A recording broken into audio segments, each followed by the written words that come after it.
വാർത്തകൾ തുടരുന്നു. സിപിഎം തിരുവനന്തപുരം ജില്ലാ കമ്മിറ്റി ഓഫീസിൽ എസ്.പി. ചൈത്ര തെരേസ ജോൺ നടത്തിയ റെയ്ഡിനെ കുറിച്ച് അന്വേഷിച്ച എഡിജിപി മനോജ് എബ്രഹാമിന്റെ റിപ്പോർട്ട് ഡിജിപി മുഖ്യമന്ത്രിക്ക് കൈമാറി.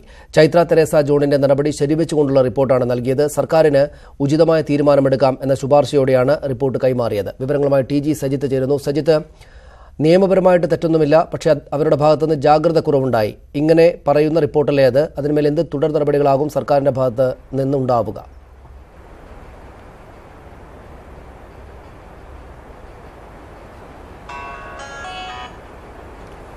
സനീഷ, തീർച്ചയായും അത്തരം ശുപാർശകളാണ് റിപ്പോർട്ടിലുള്ളത്. ഇന്നലെ എഡിജിപി മനോജ് എബ്രഹാമാണ് ഡിജിപി ലോക്നാഥ് ബെഹ്റയ്ക്ക് റിപ്പോർട്ട് കൈമാറിയത്. ഈ റിപ്പോർട്ടിലും നടപടിക്രമങ്ങളിൽ ഒരു വീഴ്ചയും ഉണ്ടായി എന്ന് ചൂണ്ടിക്കാണിക്കുന്നില്ല. ഒപ്പം തന്നെ ചൈത്ര തെരേസ ജോണിനെതിരെ നടപടി ശുപാർശയും റിപ്പോർട്ടിൽ ഉണ്ടായിരുന്നില്ല. മറിച്ച് ജാഗ്രത കുറവ് കാട്ടി കൂടുതൽ ജാഗ്രത കാട്ടേണ്ടതായിരുന്നു എന്നതായിരുന്നു റിപ്പോർട്ടിലെ പരാമർശം.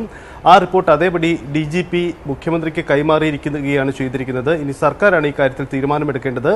നടപടി വേണമോ എന്ന കാര്യത്തിൽ സർക്കാരിന് ഉചിതമായ തീരുമാനമെടുക്കാമെന്ന ശുപാർശയും ഡിജിപി ഇതിൻ്റെ അകത്ത് ഉൾക്കൊള്ളിച്ചിട്ടുണ്ട്. ഇനി സർക്കാരിന് ഇക്കാര്യത്തിൽ തീരുമാനമെടുക്കാം. എന്തായാലും ഇന്നലെ മുഖ്യമന്ത്രി നിയമസഭയിലെടുത്ത നിലപാട് പോലീസിന്റെ റിപ്പോർട്ടിന് വിരുദ്ധമാണ്. അതായത് ചൈത്ര തെരേസ ജോണിന് വീഴ്ച പറ്റി എന്ന തരത്തിൽ തന്നെയാണ് മുഖ്യമന്ത്രി ഈ വിഷയത്തെ ഇന്നലെ കൈകാര്യം ചെയ്തത്. സ്വാഭാവികമായും സർക്കാരിന്റെ തീരുമാനം ഇനി ഈ വിഷയത്തിൽ നിർണായകമാണ്. എന്തായാലും പൊതുവിൽ അതിൽ നിയമപരമായ മറ്റ് നടപടിക്രമങ്ങളിലൊന്നും വീഴ്ച ഉണ്ടായില്ലെങ്കിലും ഒരു രാഷ്ട്രീയ പാർട്ടിയുടെ ഓഫീസിൽ കയറി ചെല്ലുമ്പോൾ പാലിക്കേണ്ട ജാഗ്രത, അത് കൈകാര്യം ചെയ്യുമ്പോഴുള്ള ജാഗ്രത അവർ കാട്ടിയില്ല എന്ന പൊതുവായ വിമർശനം, പൊതുവായ വിലയിരുത്തൽ പോലീസിന്റെ ഭാഗത്തു തന്നെയുണ്ട്. സ്വാഭാവികമായും ഈ വിഷയത്തിൽ ഇനി എന്ത് നടപടി ഉണ്ടാകും എന്ന കാര്യത്തിലാണ് നിർണായകം. മുഖ്യമന്ത്രിയുടെ ഓഫീസും മുഖ്യമന്ത്രിയുമായിരിക്കും ഈ വിഷയത്തിൽ ഇനി നിർണായകമായ തീരുമാനമെടുക്കേണ്ടത്. ആ തരത്തിലുള്ള ശുപാർശയുടെ അടിസ്ഥാനത്തിൽ ഡിജിപി തീരുമാനം പ്രഖ്യാപിക്കുകയും ചെയ്യും. സജിത്ത്, കടുത്ത നടപടികളിലേക്കൊക്കെ പോകാൻ സാധ്യത കുറവല്ലേ? മുഖ്യമന്ത്രി അക്കാര്യം പറഞ്ഞുവെങ്കിലും ഇതുപോലൊരു സാഹചര്യത്തിൽ ശക്തമായിട്ട് നടപടികളൊന്നും ആവശ്യമില്ല എന്ന പോലീസിന്റെ നിലപാടിലേക്ക് തന്നെ സർക്കാർ എത്താനാണോ സാധ്യത?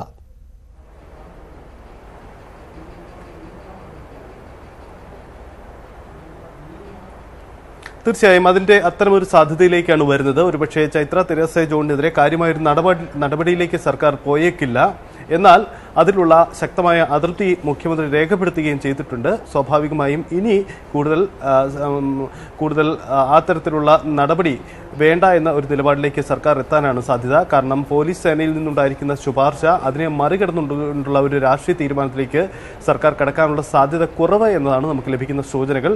എന്തായാലും ഈ വിഷയത്തിലുള്ള അതൃപ്തി സർക്കാർ തുറന്നു പറഞ്ഞിട്ടുണ്ട്. സ്വാഭാവികമായും ഇനി ഈ വിഷയത്തിലുള്ള നടപടികളും അതൃപ്തിയുമൊക്കെ അതിലൂടെ അവസാനിക്കാനാണ് സാധ്യത. നന്ദി സജിത്ത് വിവരങ്ങൾക്ക്.